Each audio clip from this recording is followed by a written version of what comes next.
Sister Lina Siavana. I belong to the congregation of the Missionary Sisters of Our Lady of Africa, or commonly known as the White Sisters.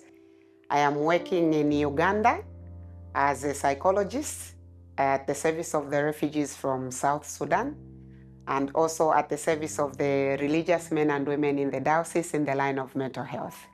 For me, what it means is, first of all, protecting the well-being of each individual, despite what they go through or their current situation or the experiences that they've lived, but knowing that they can feel safe, they can be acknowledged as human beings with a dignity, and also they are able to contribute something to the society of which they are very comfortable with and are not deprived of their right. First of all, the communities have to take into consideration to look at, do they have the protocols for safeguarding, both for the people that they serve and the community as well. And then also acknowledging the vulnerabilities that exist within the communities, being able to embrace them, but also giving a response to what is it that can be done in order to help each individual member. And as there's diversity in the community, they may be from the same country or different countries, but to acknowledge that the differences that we have, or difference is a value, that what is different makes us also to understand that each person's contribution is very unique.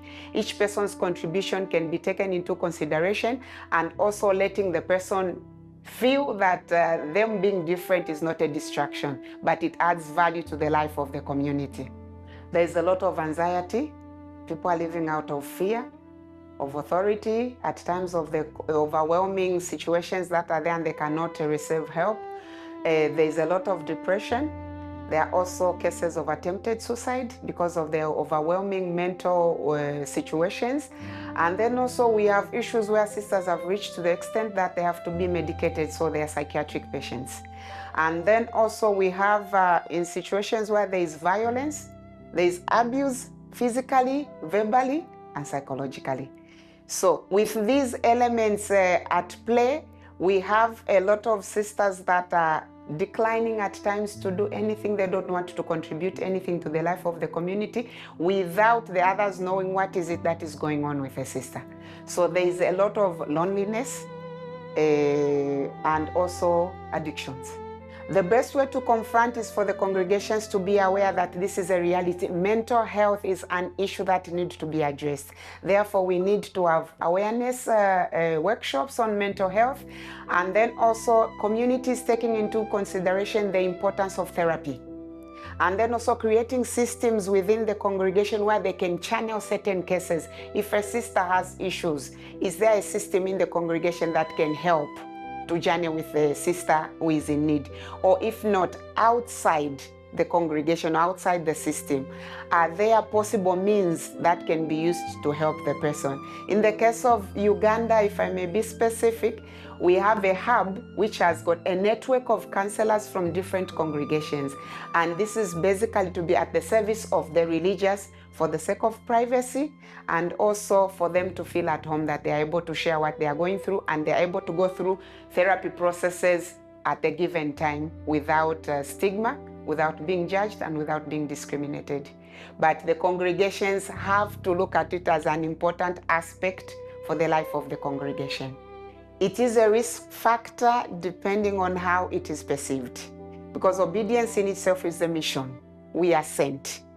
But then how I relate obedience, the obedience in line with authority, is also at another level. But what is important is when we look at obedience as a vow that helps us to live the mission in dialogue.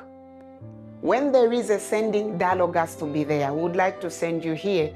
What do you feel? Or how do you see this sending?